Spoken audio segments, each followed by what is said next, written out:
Hello, everybody. I'm bringing you another drawing today. This one I obviously started a little bit before I started filming. I was just doodling while not watching Netflix, I think, and then I was like, oh, I should probably film this because I think it's a good idea and I think it's going to turn out good. Um, but yeah, it ended up getting a lot more complex than I expected it to, I think. I was using a good old Pilot G2 thing. They're kind of everywhere. They're not super fancy pens or anything, but I find that I don't really need a super fancy pen to draw a good drawing. And it's a lot less stressful, I feel like, to draw with a less fancy pen, because like I have Copic markers and things like that that cost like $8 a thing, and honestly, I rarely use them because when I use them, I'm really stressed out and I feel like I need to be making a masterpiece every time I'm touching the paper, and it's really stressful. And I think, especially if you're learning to draw, like just using a little pen that doesn't cost you anything is a lot less stressful. It's the same thing um, with like a my brain doesn't work good. It's the same thing with like a new sketchbook. A lot of people say that they struggle starting a new sketchbook, or if they open up to a blank page, it's really intimidating because like one perfectly blank sheet of paper is really stressful. And in that situation, I started just doing like watercolor washes over the page or something so that it has some color, it has some imperfections, and sometimes it even has like patterns in the watercolor and the way it dries that I can use to kind of come up with an idea for my drawing. And I think it takes a lot of the pressure off again. But yeah, I might have talked about that on this channel before, but can't hurt to say it again. um, but this drawing, I really just thought about a spiral, thought I wanted to do some things with a spiral, and here we are. I've been really interested in Alex Gray and all of the quote unquote like visionary art stuff that he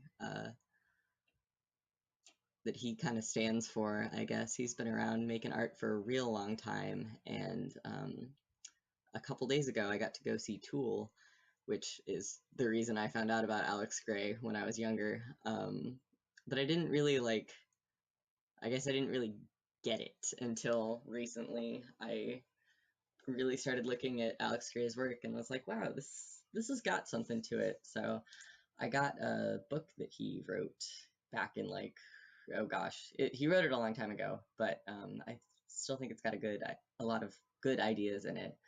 It's called The Mission of Art, and I'm only a little bit of the way through it, but it's a good thing to have over the summer since I'm not in school right now, just to like keep my mind juice flowing and thinking about art and thinking about it in a way outside of, oh yeah, that looks cool, which I think is highly underrated in the art world.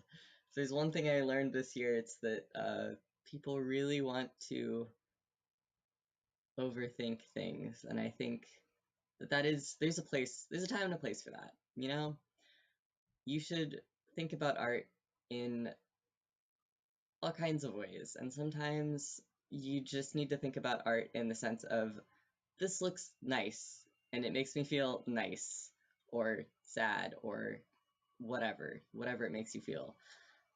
They overcomplicate things a lot in places that I don't know if they need to be overcomplicated. Sometimes, especially if you've been having a real stressful week with a lot of critiques and God knows what else, you just gotta step back and think, hey, I like this. It looks nice. And that's all. That's all you have to say. You don't have to you don't have to write a freaking essay about every art piece you look at to talk about how it changed your life, because sometimes it doesn't change your life. It just looks nice, and that's fine. I don't know. I've got a lot of opinions about a lot of things, and I my general sentiment is that everyone should take things a little bit less seriously, because I think that we take things seriously that are just not the things that we should be focusing on. You know, there's all kinds of terrible, awful stuff happening in the world. Why are we arguing about what art looks nice when that's subjective? And while the discussion around art is really important and I like being a part of it, it doesn't always have to be all there is.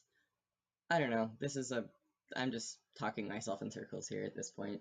Had to figure out something to talk about for 6 minutes. So, yeah, Alex Gray, check him out if you don't know who he is. But I'd be honestly surprised if you're well versed in art stuff and you don't know who he is. But either way, check him out anyway.